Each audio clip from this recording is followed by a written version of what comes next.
Yeah, hi, good evening, everyone. I've been given the very difficult task to moderate a panel which has got a lot of intellect, a lot of brain power, and a lot of visionaries who have been stalwarts, who have brought our industry to where it is today. So, I'm going to try to do my job to the best of my ability. But, today we want just to harness the collective brain power of this panel. Tourism and hospitality in our industry has changed, has evolved over the last 20 years or so, will greatly evolve over the next 20 years. And I think today is a little bit about getting the collective thoughts of how various aspects of our industry are changing, how we think times will look like as we go ahead into the future, what are the current trends impacting our industry, and so on and so forth. So India, of course, as we speak right now, is a booming domestic market. We are at this point in time one of the youngest populations in the world, average age of India today being 29 years and getting younger as we, India will be about 20% of under 30 years of age, population, working population with a great degree of growth potential for the future. So, again, this is our opportunity in time. And, as we get into the panel, I wanted to talk a little bit about a Hilton travel trends report that we published in 2025. So these are some of the trends which are influencing the global travel industry. And, I'll just go through some of the highlights. So this report is a global survey of about 13,000 travelers across 13 countries. And it highlights some of the very interesting findings that are impacting our industry globally today. Right? Today we talk about the rise of the travel maximizer. So 2025, the year 2025 is dubbed as the year of the travel maximizer. Travelers are increasingly focused on making the most of their time and money, seeking high impact experiences. So that's 76% of the respondents seeking accommodations that offer a variety of experiences throughout their stay. The second big trend that's impacting the global hospitality industry is blending adventures with restorative retreats.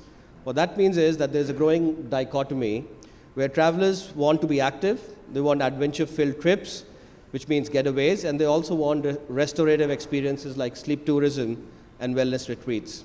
69% enjoy being active while traveling. 20% plan outdoor adventures. Then there's the evolution of blended and group travel. Trends like frolics, friends and colleagues who are traveling together. So that's nearly 30% of travelers often vacation with professional acquaintances. So that's multi-generational travel, especially in a market like India, is becoming very important. Then another relevant trend is around slow travel and cultural immersion. So slow travel, what does slow travel mean? It means immersing oneself in the destination for an extended period of time to experience the local culture. That's gaining popularity, and at least 1 in 4 leisure travelers are planning to explore new cultures in this way.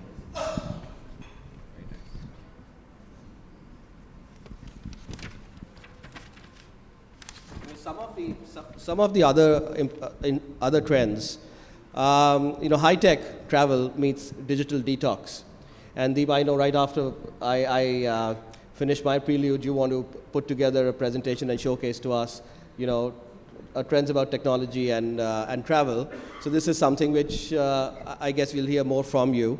But travelers are increasingly valuing technology. Digital keys are very important to them. For instance, 63% place importance on these kind of elements.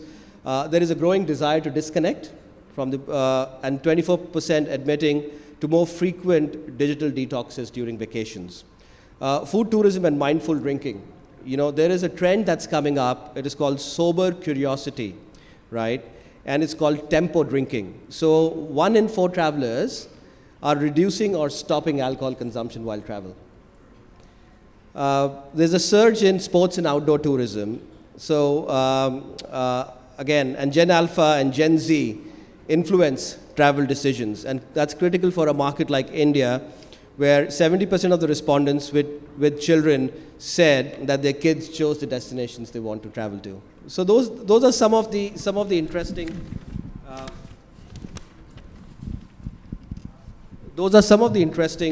trends which I wanted to talk about.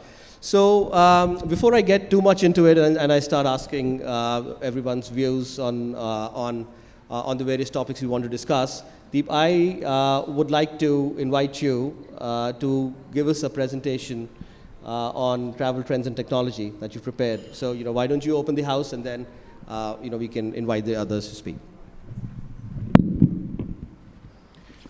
Thank you, Zubin. That was, actually, you've just, I think, whetted our appetite for more.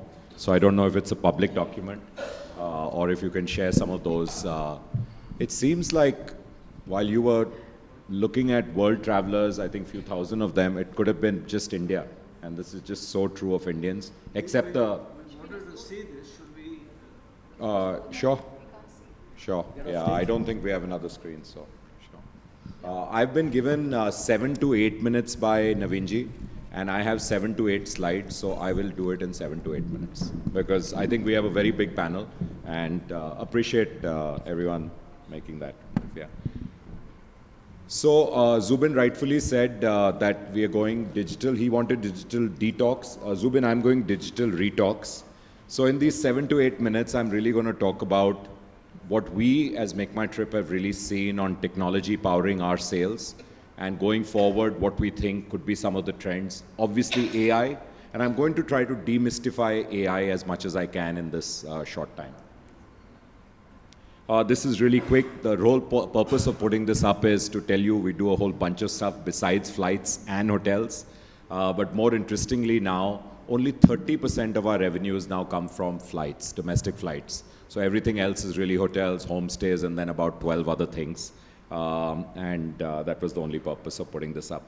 This is really interesting.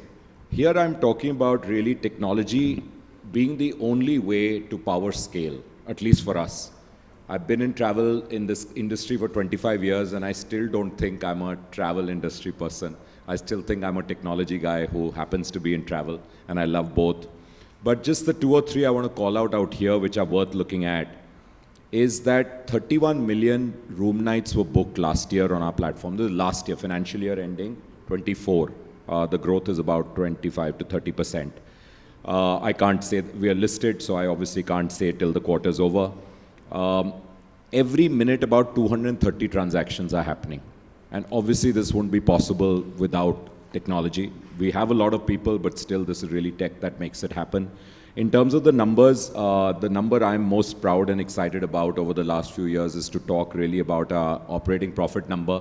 We are not in travel, but we are the most valuable internet company in the country from operating profit point of view. The form factor and the product offering has changed in a fascinating way. 2000, 2005, I don't even have on the screen. It was all desktop. It was largely US, India. India wasn't ready. 2005 is when we launched in India. It was a humble website, and that's what it was, 1.0 of e-commerce. And that's, I still have our original ones. You can go on to waybackmachine.com and see them, and they're good for a laugh. Our first app was actually built on BlackBerry. So BlackBerry in 2011 was the most excited about building an app. Obviously, the BlackBerry thing didn't last that long, but iOS and Android soon happened, and all of you are familiar with those apps, I hope. What's happened in 2025 is very interesting. Firstly, at the bottom of it, I don't have a pointer, but you have that robo face at the bottom of that screen, second last screen. That is your AI booking assistant at any point of time. We call her Myra, but it's because we have to be gender neutral nowadays, so there's no gender. It's a robo. I think we should have a pretty face, but I was overruled by Gen Z in the office. Serious story. So we just have this robotic looking. This Myra can now help you do anything on the site. Wherever you're stuck, you don't need to ask someone with you, you don't need to call anyone else, Myra will help you. And going further, we have personalized profiles. So if you're a MakeMyTrip Black member, then your home screen itself will look different. It will show different things. If you have shown on our last, let's say 5 or 6 searches, the kind of places you were looking for, the kind of places you were staying were definitely more on the upper scale, then you'll only get those kind of recommendations. So different screen, different personalization. Okay, coming to AI. We all hear about Gen AI. I think everyone is aware. If I was to ask people what is AI, I think most people in this room, and maybe anywhere in India or whatever, would have said ChatGPT or something like that, right? So artificial intelligence, we all know this is something mimicking our intelligence, giving us answers like the real world, and ChatGPT is the best known. ChatGPT may not be on the stack because it's the brand of OpenAI. But what's very interesting on this stack, and I thought I'll just take a minute out here, right at the bottom are the chips. And why NVIDIA is or was the most valuable company in the world, depending on which week you look at it. Obviously, Tesla goes up and down, but one of the most valuable, one of the fastest growing companies and most in terms of valuation was because they started making these specialized chips which can drive AI, which needs a lot more processing every second and a lot more power. So there is a negative part, by the way, of AI, which is the whole green part of it. I'm not here to talk about that, but NVIDIA, AMD, Intel are probably the only few companies who can really make chips for this, and a few Chinese companies obviously have come up. We'll talk about that. Then after that, if we go to the next level, which is cloud. Many of us host our websites or various other things on the cloud. The email that you use is definitely on the cloud. AWS is from Amazon, one of the big boys of this. I can't see my own screen out here. Google Cloud, obviously from Google. And Azure, anyone knows Azure is owned by which company? It's really interesting. Azure is the cloud company from Microsoft. And why it's interesting, when you move to the next block on top of it, those are the open AI platforms or the apps that we interact with and we get answers from. Today, if you search on your phone on Google, Zubin and I were doing a search sitting out there, you typically will get an answer from Gemini, which is their way of, their AI way. OpenAI, I said, was ChatGPT. Anthropic is a very interesting, very focused company. There's Perplexity. And Meta, of course, is Facebook. They're all sitting there. Who owns 49% of OpenAI? It's also Microsoft. And OpenAI is a fascinating company. It's a hybrid model. They are actually a not-for-profit at one level, and yet Microsoft owns them. So there's a lot of stuff going on there. But that is why Microsoft, this bet that they placed, took them way ahead of the other big boys on the fascinating kind of world of tech. At the next level, we've got agentic orchestration layer. Agentic means nothing but it's describing an agent. And these are the layers which are now kind of organizing different agents to work together. The first one with the bird and the link is from China. I think it's called LangChain. AG, I don't even know the full form, very popular, and Crew AI. These are pure tech companies being built. Liken these to maybe, I guess, the Microsoft that we knew or any other tech, maybe an Infosys, but more for consumer. And then we have applications. So whether it's MakeMyTrip or GoIbibo, Booking.com, Airbnb, only in travel. Of course, this could be across the board in anything else. And where we sit is right on the top. So there is a plus and a minus of being there, which I'll talk about. Now for us, our product innovations on AI and ML have rapidly changed. I'll just talk about one or two. I've got my left eye on the clock. So lock this price. The real hero is not AI, folks. The real hero is actually data. Data, without data, you can't do any of this. So all the data that all of us collect, if you can structure that data and you can feed it to that AI tool on top and keep training the tool, that's how you get really something which we call Gen AI or something which can learn. These are learning models. So price lock and pay later was a response to the biggest problem people had when they were booking a flight with us, which is, will the price go up or the price go down? All of us keep asking that. Today morning, my niece in Amsterdam asked me, Deep Mama, I'm booking a flight to come, go to Jakarta to meet my dad. Is the price going to go up or down? I said, darling, no one knows if the price is going to go up or down. But we have a price lock feature. And the price lock is basis all the data, all the trends that we are seeing, literally millions and millions of pieces. We have PhDs working on this. Finally, we came out with a model saying, lock in today with a tiny premium. It's like insurance. It's the same model as insurance. There's nothing else. And if the price goes up, you pay the price you locked on to. But here was the cherry on the top. If the price goes down, you pay the lower price. So there's no buyer remorse on this. It's done exceedingly well. Now we have more than almost 15-20% of our bookings coming from price lock. This is for domestic right now. For international, we need more data, but hopefully we'll have it. Trip guarantee, all of us here have traveled on Indian trains. The biggest problem with Indian trains, wait list. We don't know when it'll get confirmed. Everyone in this room calls up someone they know and gets it confirmed. Now we don't travel so much by train on our own. But data can again tell you your likelihood of getting confirmed. So we can take a bet. If you pay a tiny premium and you take a trip guarantee product, then if you don't get confirmed, you get 3x of the amount back, very often enough to buy you a low-cost carrier ticket on that. So this again is only because of data. Cluster search I'll race through right now. If we have time, we can talk about it. Going further, with AI, what we have managed to do, getting from customers and giving it back to customers. You go to a hotel, wherever you're searching on any platform, this is not a sell job for MakeMyTrip, you'll get thousands of reviews. No one has time to go through thousands. The brain can process maybe 3 or 5 reviews at a time. That's why when you go to the Apple website and you'll compare 3 phones or 3 laptops or whatever, that's what the brain can do. So through AI, those thousands of reviews will be processed in a way that we can give you a one-line description to a hotel.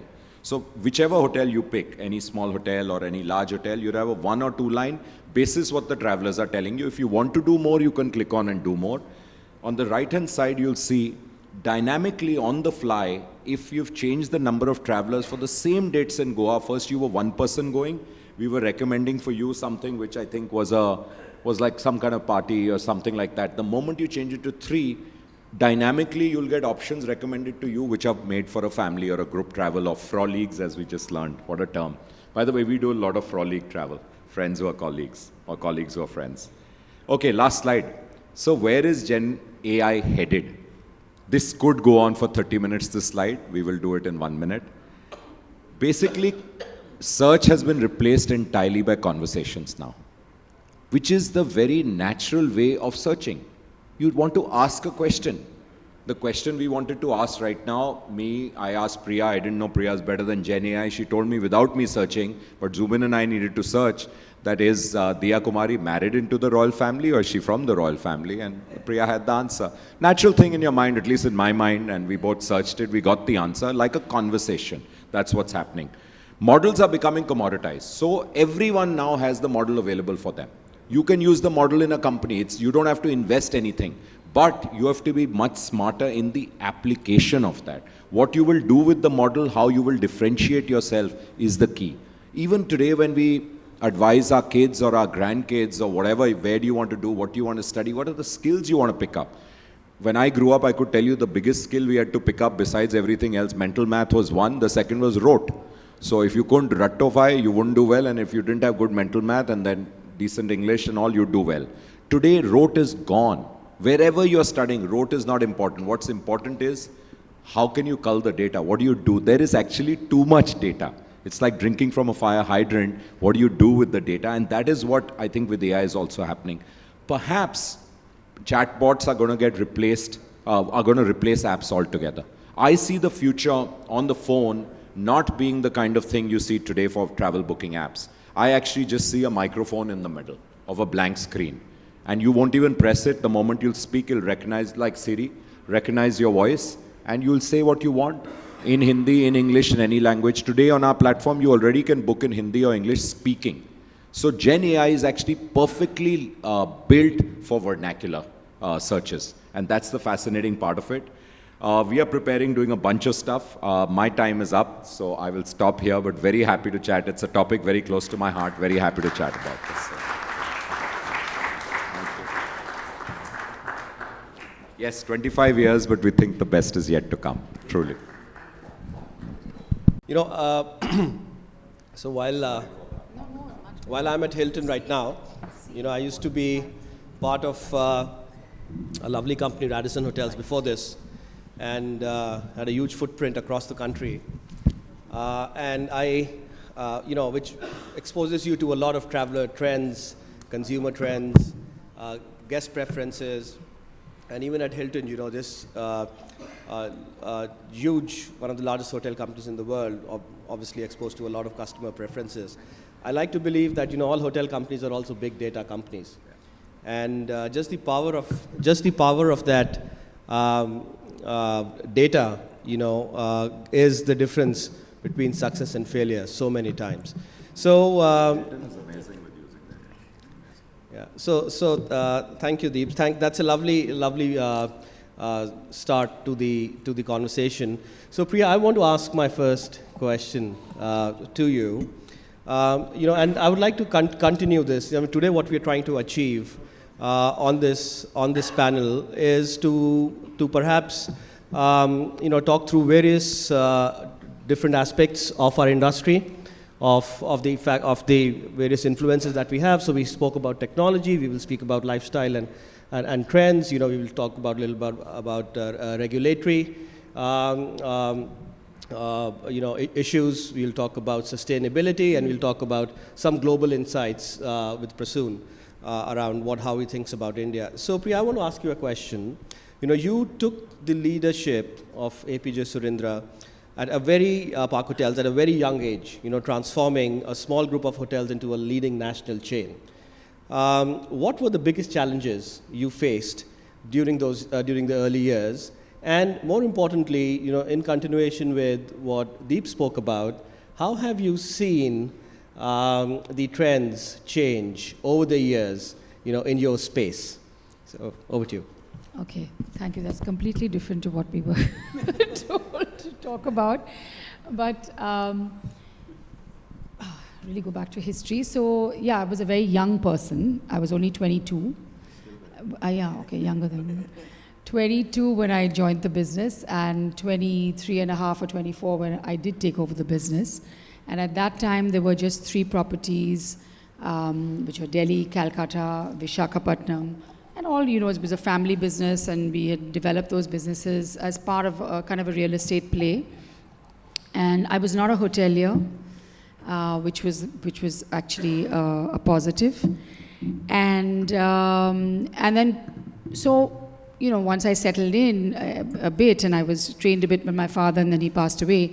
And then I had to look at this portfolio of hotels, and I was 23, 24, and I was looking at these hotels. I was looking at what Ian Shager was doing in New York at that time, and I said, look, I don't need to do hotels the way all these hoteliers around me do it. I can do it differently, and I can have my own view.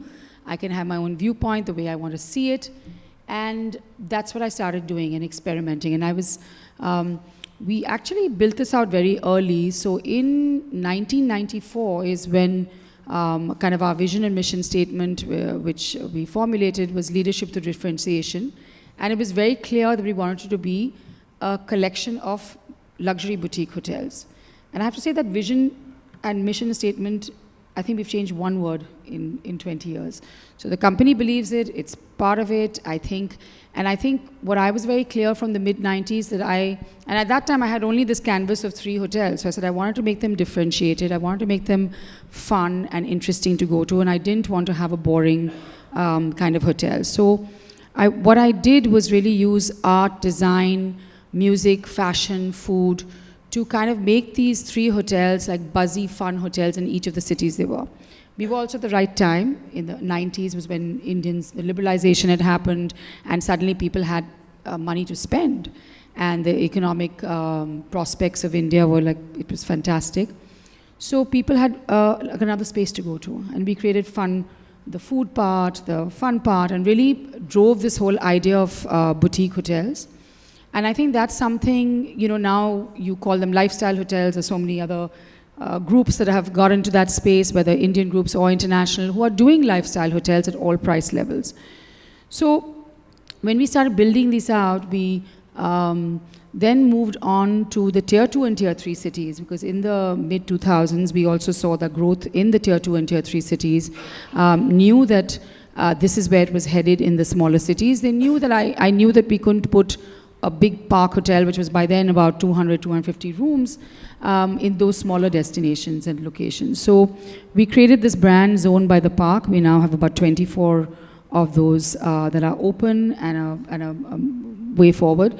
But what we did was looking at design, looking at food and beverages and banqueting. So a lot of our competition was not putting food and beverage that was like a well thought out, interesting kind of play for the customers of those small cities, because they all wanted places to entertain, they wanted a bar, they also wanted banqueting. So we formulated our kind of like our brand around those activities. So not just rooms only, but using the strength and the of the park, of its kind of innovative F&B to bring it to small cities. And I think that's been quite interesting.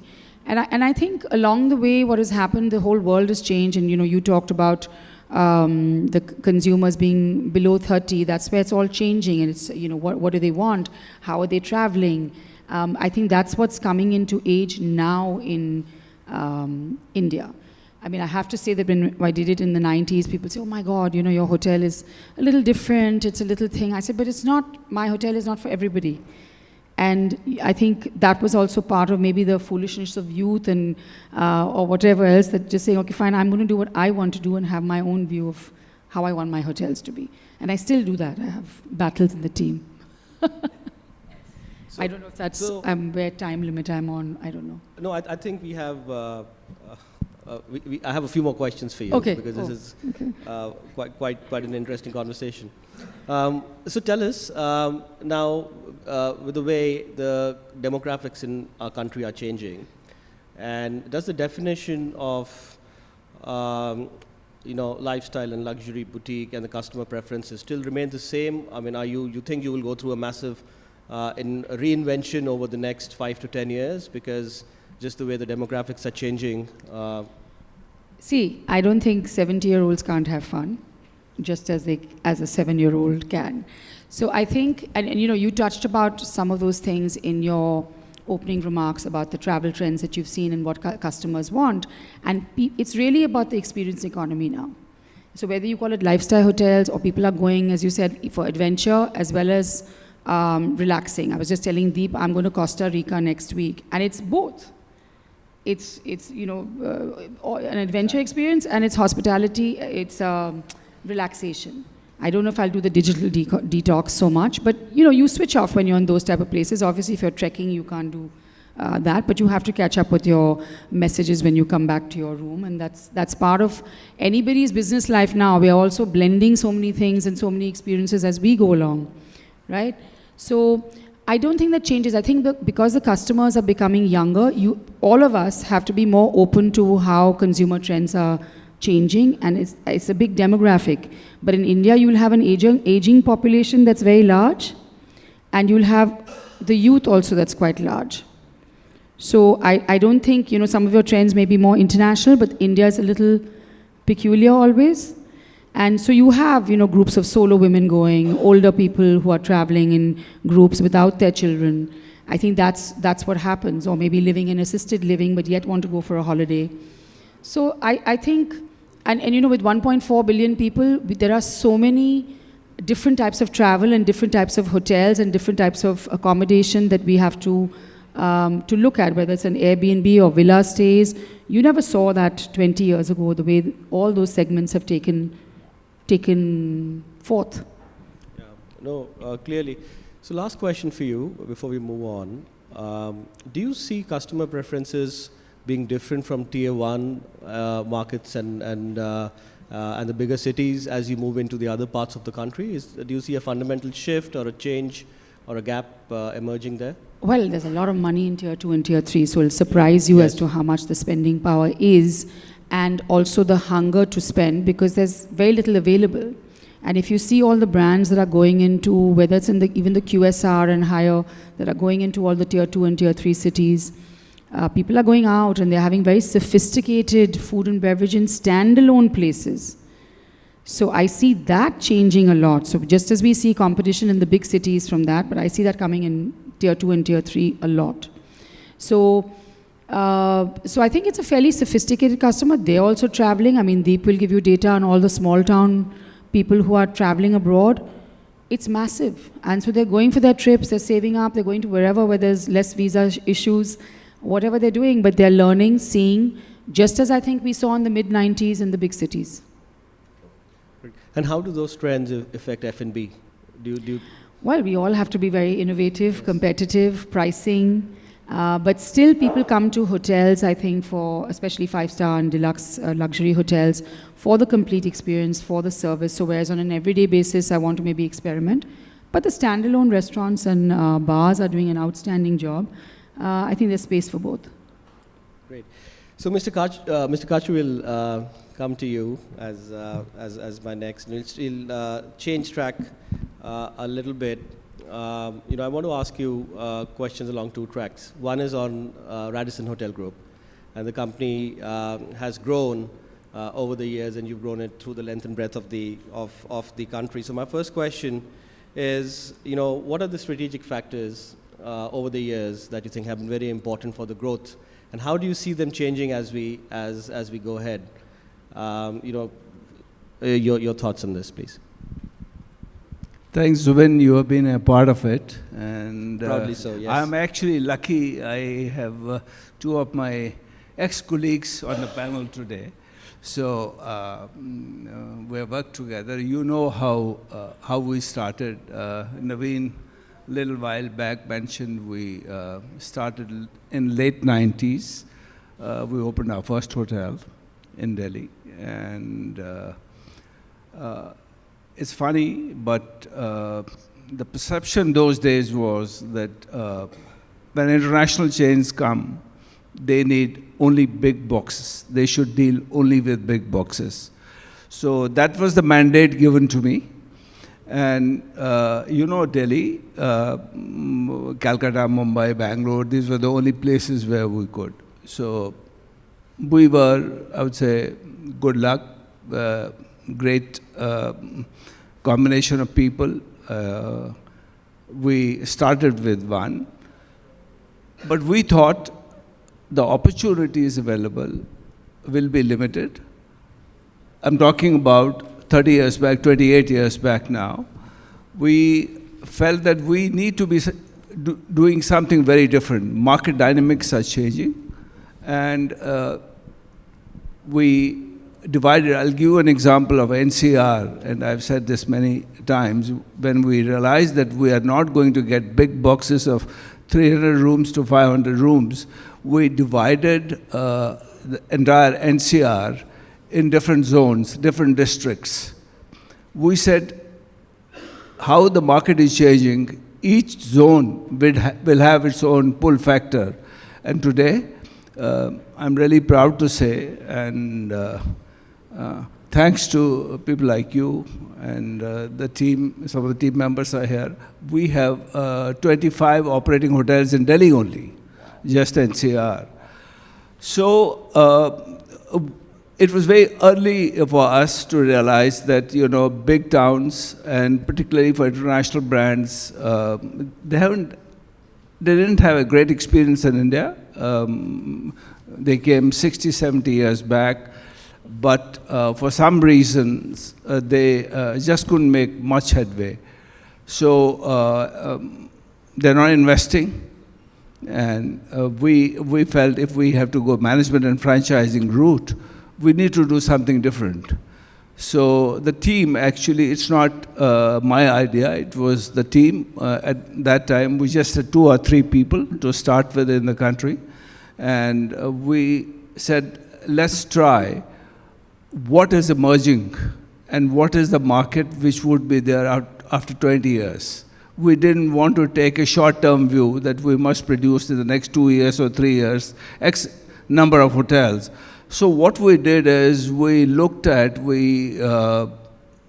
smaller towns, but which were emerging, state capitals, and we realized, and data was available. Deep just now said that, unless you have information, you can't do anything. It was available, and we managed to get enough information to see that 10, 15, 20 years ahead, 50% of the GDP is going to come from these tier 1, tier 2 and tier 3 cities.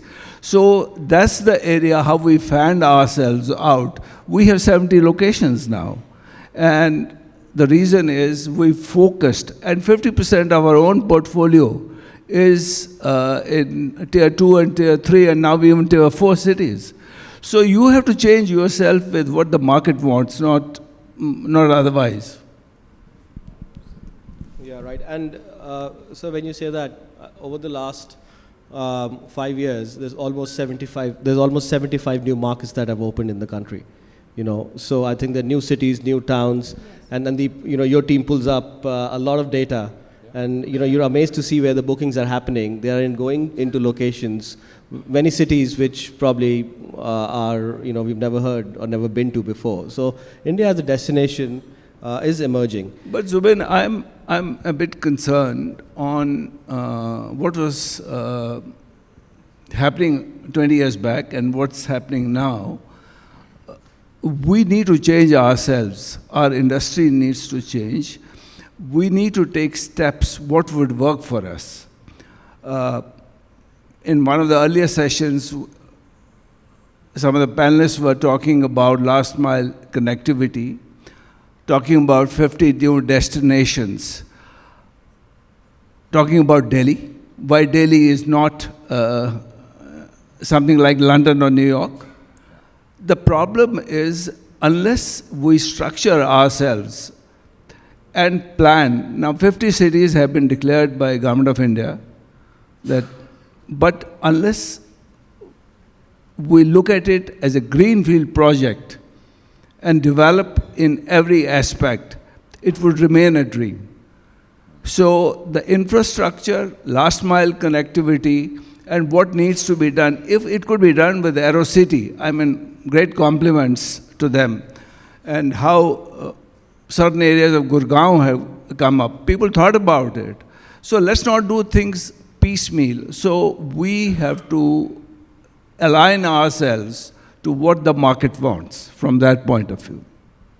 So you wear two hats, and the other hat which you wear is the president of the HAI. So I want to ask you a question. You have previously called for tourism and hospitality to become a national priority, citing the sector's economic and employment impact. So what specific policy changes or incentives do you believe are most urgently needed for the government to unlock the industry's full potential? I think we have to have one voice, and I can say this. I have the permission of my colleagues on the panel to say that the Puneet, Priya, Dr. Suri, and others who have been working for different associations, what we are trying to say is that please think what you can do. Don't expect everything from the government. And we, in the last few years, we have really not focused only on asking, what can you do for us? We don't want incentives, we don't want subsidies. We are saying that, hey, please look at your own policies. Look at your own policies and what you are committing to others. When you are committing, a little while back you must have heard, I told the chief guest, I said it's great to announce policies. We as Hotel Association have been working for last many years. My predecessor, she has been the president. We have been working hard on tourism being declared as an industry. 17 states have done it, which is good news. And I must applaud people who have worked for it before me, and the team now is working. But the tragedy is, it's only 1.5 states which has actually moved ahead. When they announce the policies, they need to actually see who is accountable for this. So I think it is our role, industry's role, industry leaders have to get involved in actually pushing for what they have announced. We are asking for tweaking of policies. We are not looking for subsidies anymore. So that's our priority, and one voice, all the associations, all the leaders, you have to know your priorities, and you have to acknowledge what our weaknesses are. We cannot go ahead. We are talking today, we want 100 million inbound tourists, and that too in 47. We want 100 million. And 30 million mark has been put for 2030. Yeah. If I can say it in Hindi, कहाँ से आएंगे ये लोग? कैसे आएंगे ये लोग? और कहाँ रहेंगे? Our inventory, hotel inventory, like Deep is saying, the whole of India has around 200,000 branded rooms. City of New York has more rooms than whole of India. So we have to work, we have to help the government, we have to help ourselves as an industry. And Zubin, that's our priority. We want to work towards that. We want to whatever extent. We said, don't give us anything, but don't create hurdles for us. Yeah, I think there is a long, there's a long way that you've come and there's a long way to go ahead. So Absolutely. I think it's going to be a journey, but clearly one step at a time. So, Prasoon, I want to shuffle over to you now. And you and Anil have been patiently waiting your turn in that corner, having a conversation of your own.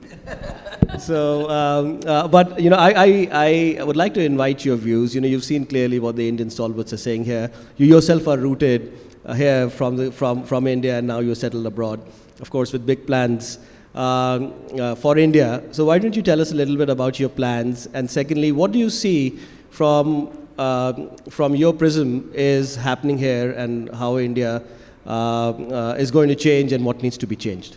It's all yours.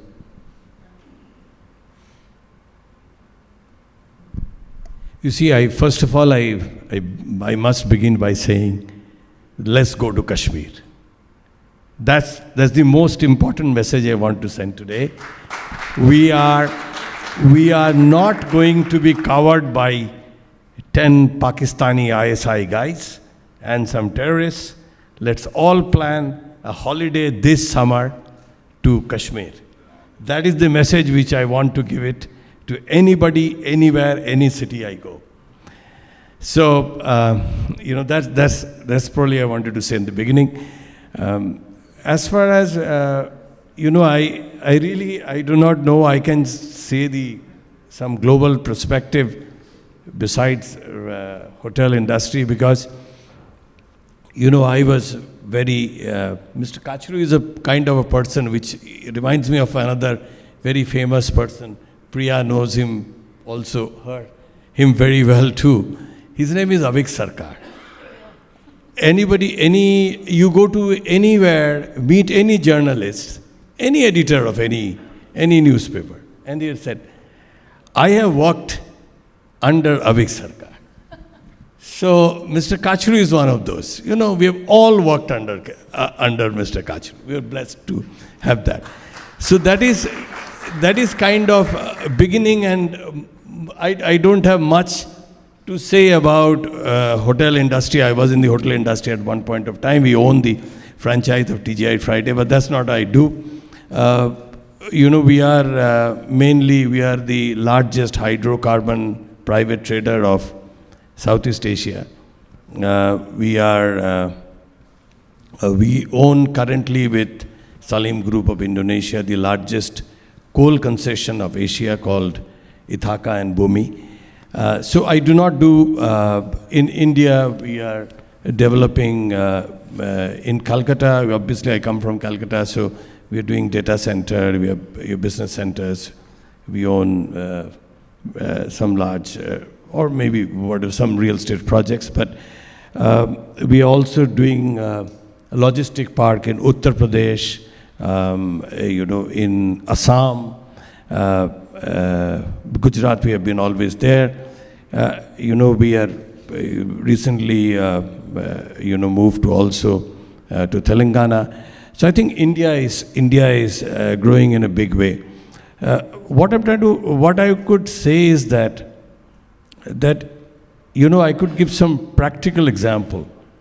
In year 1994, not 94, I think, yes, I think year 1992, 93, something like that. If my wife would stand in front of a shop in Malaysia, let's say Lotte, there's and stand in front of crystal shop for a little while, the guy would kind of give a look and say, "This is the Indian, she's just looking," and she'll just walk away.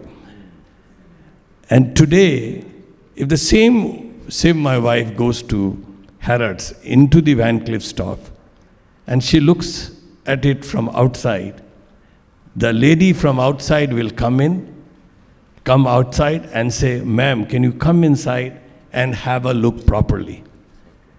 I think we as Indian have achieved this. You should see the difference at which the London Heathrow Airport treats you as an Indian.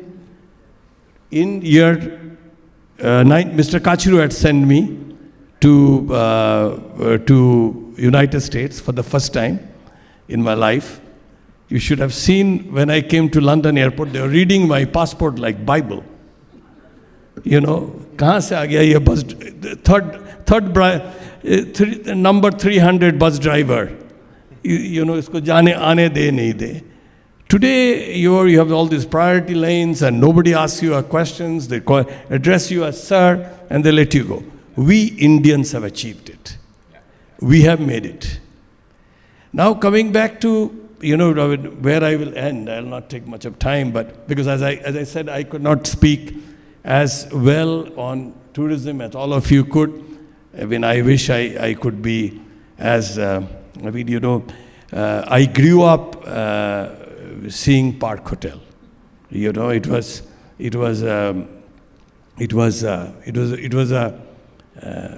difficult to go and eat. It was something you wanted to go. You wanted to go to the Oberoi to eat. You wanted to get. So I think you really created an institution there at this point. So I really do not have much to speak, like that. But what I could say is that I'm not trying to say, last 11 years, the vision which the current leadership of India, has taken abroad is unbelievable. I remember, I would not name a particular minister. Mr. Narendra Modi became the Prime Minister of India. And there was a minister who was traveling abroad. Mr. Modi called him back. Did not allow him to take the plane. And he said, "Apni kapdon mein jaiye. 130 crore लोगों को represent करते हैं बाहर. Sir ऊंचा करके हिंदुस्तानी कपड़े पहन के जाइए. आप भारत के मंत्री हैं." I think Mr. Modi has given us that pride. Anywhere we go, I'm absolutely talking a political. People who know me, that they know I have a 100% Congress background family. But I must say that he has given that, he himself has given that pride to all of us everywhere. He has represented, we have, every country has good and bad. Priya lives in London. I also have a home in London, in St. John's Wood. Even in St. John's Wood or in Mayfair, there are huge problems. There are problems also in India as such. But we have overcome all that, and we have created an impression all over the world that we can do it. From a 300 or $200 billion economy, we are a $4 trillion economy. So I think we are doing very well. Concludingly, I'll say that there is a problem, which I feel is that many times our foreign policies are very much directed towards the West. We are very सबको अच्छा लगता है Singapore जाना, where I live. सबको अच्छा लगता है London जाना, न्यूयॉर्क जाना, to speak about Brussels, speak about Munich. But I think the real growth is happening in Asia. Indonesia is a $1.4 trillion economy. And I take the pride in saying, to bring the Indonesian president as chief guest into this country on the Republic Day, I worked very hard. I had to work very hard directly with the Prime Minister to see that he is invited. Because it does not, we want to invite Mr. Macron. He needs to be there. And I think the Indonesians don't care about Mr. Macron. It's a $1.4 trillion economy. It has 270 million moderate Muslims. He sent a message, the Prime Minister sent a message by inviting Prabowo Subianto on 26 January that I am not anti-Muslim. I have invited the President of Indonesia, who has 270 million population, almost double of Pakistan's population. He's my chief guest. So I think, in all way, the Prime Minister is trying to do this. He's trying to, direct his foreign policy, but it'll take some time, foreign service is a very elitist service. So I think it will take some time, but I think, the entire GDP growth is happening mostly in Asia. And So, I am saying this today. Yes. So, I would like to ask you a little bit, redirect that question back to India a little bit. So what are the trends you are seeing in Tier 2, Tier 3? You have a big play in F&B happening. Tell us, pointed towards our market, what are you seeing? I won't be able to comment. So I'll be very honest, I do not know that. But I think overall, India is looked at with pride. People want to go to India. And I'm telling you, let anybody say, this 26 people, we all feel very sad. 3 of them are from Calcutta, as such.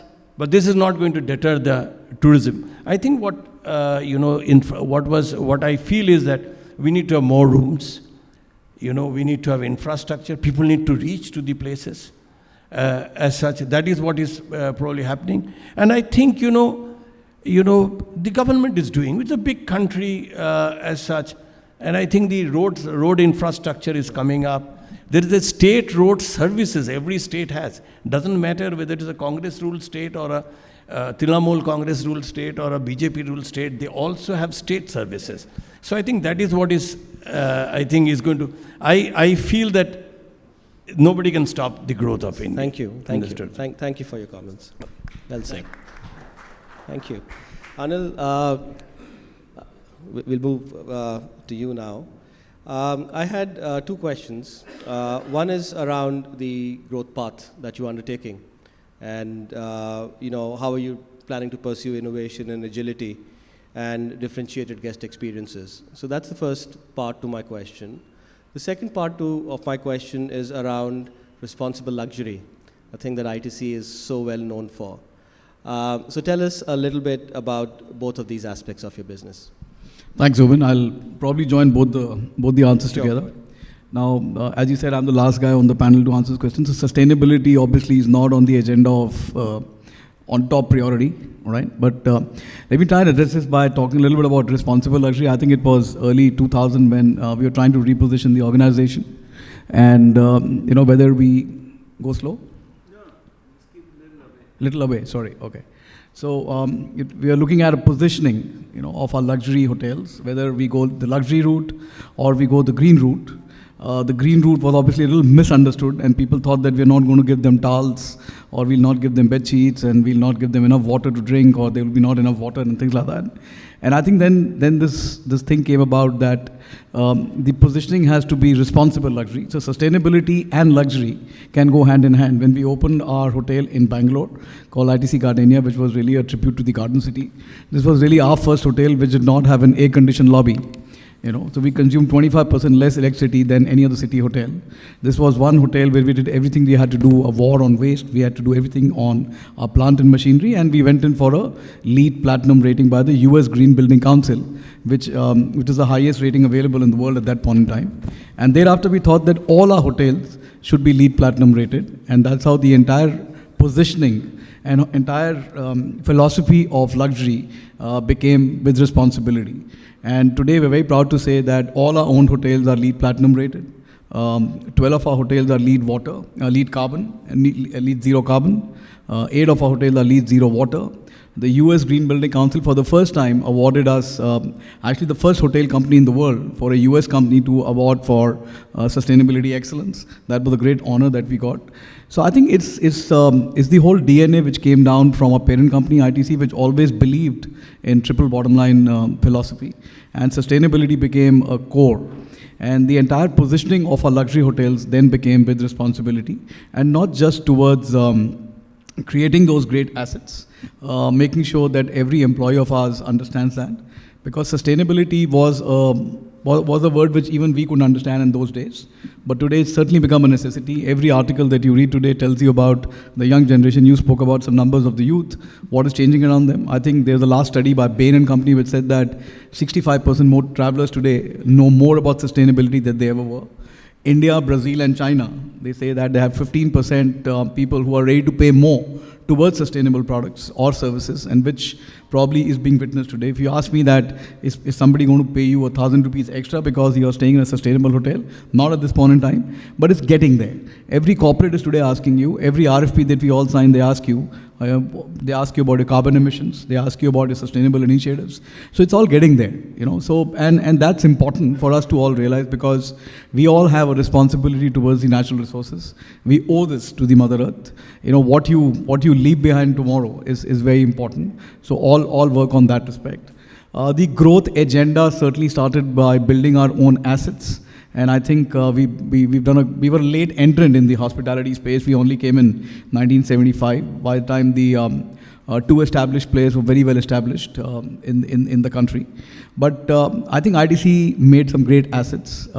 Every metro location today you have some great hotels. In fact, every metro location you have 2 luxury hotels, except Chennai, which the hotel itself is about the size of 3 hotels.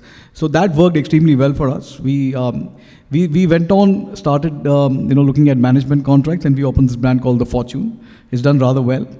And I think in the last 4 to 5 years, we've really, now that we've consolidated our position, demonstrated what we can achieve as a hotel company, we stepped up our game towards management contracts. And the last 4 to 5 years have been pretty exciting.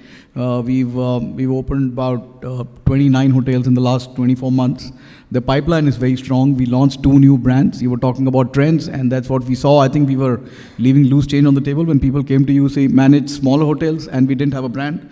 And that's how Story got evolved. And you could go to these various destinations. I heard the panel talking about stories and experiences, and that's where that fitted in very well. All those who came to us to open a luxury hotel, we always had a lot of questions to be answered, and this thing which did not work many a times. And that's how Mementos came. We opened our first Mementos in Udaipur. We opened the second one in Jaipur. We have one which is being built in Rishikesh right now.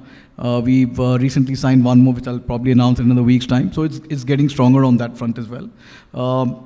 He was just asking me, you totally forgot about ITC. You spoke about Oberoi's in Park. You were a long-staying guest with me. Yeah. All right. Yeah. When I was a student, yeah.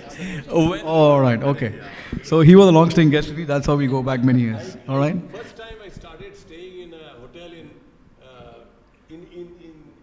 Calcutta, I stayed with him. Yeah. So that's been a pretty exciting journey. On the food and beverage front, you've been asking everybody same question. I think we've done rather well. We've got some legacy brands, whether it's Bukhara or Dampuk, which we are really, really proud of. Bukhara has survived 47 years. Dampuk has been in existence for about 35 years. We recently added another brand to our portfolio called the Avartan, which is a South Indian mosaic. And again, promoting Indian food, Indian culture, Indian taste forward, and did not want it to be a traditional restaurant, so we made it a little differently, and has worked rather well. Standalone restaurants have done amazingly well. The question that you've been asking, 10 years back, if somebody asked me this question, I would rubbish it. I said, no, they can't be a threat to any 5-star hotel. But the reality is that some amazing brands have been built, and the consumption is at a different level which you never even imagined what it would be. On Saturday night and Friday night, believe you me, in Delhi and Bombay, Bangalore, Chennai, you won't find a table anywhere. That's how the economy is growing. The government has done a great job as well. We've been speaking about the infra. I can only quote you one example on the drivers of business. We all knew corporate, we all knew the retail business. But if you ask somebody about 5 years back, I want to do a 1,000 people conference in Delhi, there was not a place available. If you ask somebody to go in Bombay, there was not a place available. Today, you have the Yashobhumi, you have the Bharat Mandapam, you have the Geo complex in Bombay, you got this complex in Calcutta, you got a great complex in Jaipur. What is it doing for you? It is driving you that business which was probably non-existent. But today, now the time has come to market yourself. You know, Coldplay comes to India and does a show in Ahmedabad, 120,000 capacity in India, was never heard of. The largest show they did in the world. The largest in the world. So these are all indicators. You know, you do a World Cup final in Ahmedabad, 1 lakh people watching. The whole city rocked for 2 days, right? So these are indicators. These are great moments to my mind. Look at your road network today for driving distance holidays. Himachal, we didn't have anything until 5 years back. Today we run about 13 hotels out there. And you are able to drive down, you are able to take those things. Otherwise, you could only go to Agra or Jaipur. So there are great opportunities. I think it's a public-private partnership. You know, you need to partner with the government as well in terms of what you can bring to the table, and rather than always saying that, you know, somebody else has to do something. On the whole, I think we are living in interesting times. We've gone through the grind. We all went through the worst years of our life with COVID. We all went down completely. We were on the mat, but the bouncing back has been stronger. The purpose of travel is getting repurposed a bit. The last year was the first time I noticed a trend that the weekend occupancies in my hotels in the business locations was matching the weekday occupancies, which is never heard of, because you would take a dip dramatically. So where was this coming from? Obviously, there was some movement of staycations. There was some movement of weddings. There were these groups that she spoke about. There are so many groups which are being formed today. You know, ladies group, girls group, alumni group, boys group, God knows. I mean, it's just that you just need to get out. You know, and everybody's talking of trends. These trends are being formed every day. You know, you also wonder who came to you. Oh, so these guys used to work together 20 years back. They were on Facebook for 20 years. Now they are traveling together. So that's another group. So that's a good sign to my mind. There's disposable income. There is still, you're bottled up in your offices. You like to go out, including me. You get a 1 day off. You can just drive down to any hotel that you could, and that's how it is. So, good times. Yeah, no, clearly good times. I think our hotel occupancies are saying that looks like the road ahead is going to be quite strong. This year looks good as well. And I think the Indian domestic boom has really taken off, and I think it's got a little bit to do with COVID. And there's one thing which everybody and all of us in this room are COVID survivors in that sense. Yeah, I think that's one realization which came to all of us is how precious our independence is. You know, and I think that has really put that travel bug in the people to travel. I mean, and that's going to take it forward. I mean, at Hilton, I just want to just say one thing for ITC. You know, it's not a joke; it's a fact. बाहर लोग बोलते हैं कि अच्छा लोगों ने सुना है आपके साथ मोदी जी की बड़ी दोस्ती है. मैंने हाँ है. ओपनली बोलता हूँ, इसलिए बोलता हूँ कि वो ओपनली बोलते हैं. I have no shame in saying this, and I have no hesitation in saying this, because he says that, I say this. Second चीज़ पूछते हैं, अच्छा हमने बोला नहीं हमारी बस की नहीं है, मैं और किसी से पूछ लेना वो करा देंगे. फिर पूछते हैं कि अच्छा ठीक है ये तो नहीं हुआ, बुखारा में सीट करा देंगे. So you know, I mean, ITC has as an institution, even as a hotel, it has done very well. But I think what they has done for F&B is phenomenal. Dampuk, Bukhara, you know, it is unbelievable. Iconic F&B brands, indeed. And thank you, everyone. Thank you, Zubin. Thank you.